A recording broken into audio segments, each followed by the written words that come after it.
శ్రీ ధన్పాల్ సూర్యనారాయణ గారు, హరీష్ రావు గారు. Speaker sir,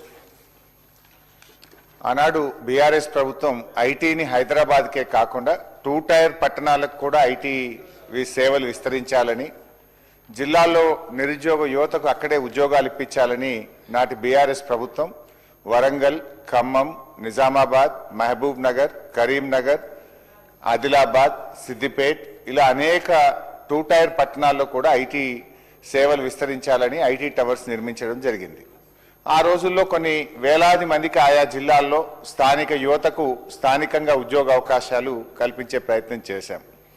అయితే ఈ ప్రభుత్వం మరి కారణం ఏదైనా, అది ఉద్దేశపూర్వకమా, బట్ ఏదైనా కూడా ఆ ఐటీ టవర్స్ను ఈ ప్రభుత్వం నిర్లక్ష్యం చేస్తూ ఉంది.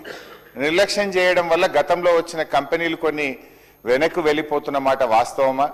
మరి ఐటీ టవర్స్ను ప్రభుత్వం ఎప్పటికప్పుడు రివ్యూ చేసి కొత్త కంపెనీలను ఆహ్వానించి ఆ 2 టైర్ పట్టణాల్లో, జిల్లాల్లో ఆ యువతకు ఉద్యోగాలు ఇవ్వడానికి ప్రభుత్వం ఏ రకమైన చర్యలు తీసుకుంటుందని నేను మీ ద్వారా మంత్రి గారిని అడుగుతా ఉన్నా.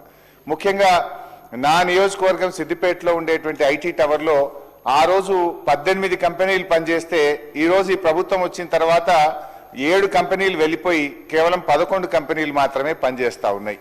ఈ మధ్య నేను అక్కడికి విజిట్ చేసినప్పుడు అధ్యక్ష, అక్కడ ఇంటర్నెట్ బిల్ కట్టకపోవడం వల్ల ఐటీ టవర్కే ఇంటర్నెట్ కట్ అయినటువంటి పరిస్థితి కనబడ్డది.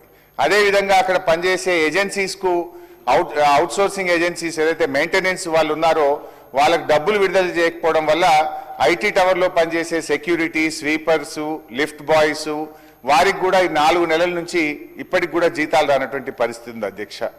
నేను ముఖ్యంగా మంత్రి గారిని కోరేది ఏంటంటే, వారికి ఆ మధ్య మనం ఒక 3 సంవత్సరాల వరకు ఫ్రీ రెంటల్ ఫెసిలిటీని ఐటీ కంపెనీలకు కల్పించాం.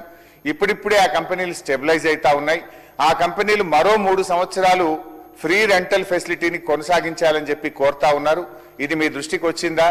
నేను ఒక సిద్దిపేట కోసమే కాదు, ఖమ్మం, వరంగల్, నల్గొండ, మహబూబ్ నగర్, ఆదిలాబాద్ అన్ని పట్టణాల్లో కూడా ఈ 2 టైర్ పట్టణాల్లో ఐటీ కంపెనీలను ప్రోత్సహించడానికి మరో 3 ఏళ్లు ఫ్రీ రెంటల్ ఫెసిలిటీని కొనసాగించాలని, పెండింగ్ బిల్స్ ను క్లియర్ చేయాలని, ఇంటర్నెట్ ఫెసిలిటీని బలోపేతం చేయాలని, మరిన్ని కొత్త కంపెనీలను అక్కడ ఆహ్వానించి మరి అక్కడ స్థానిక యువతకు ఉద్యోగ కల్పన కోసం ప్రభుత్వం కృషి చేయాలని మీ ద్వారా కోరుతున్నాను.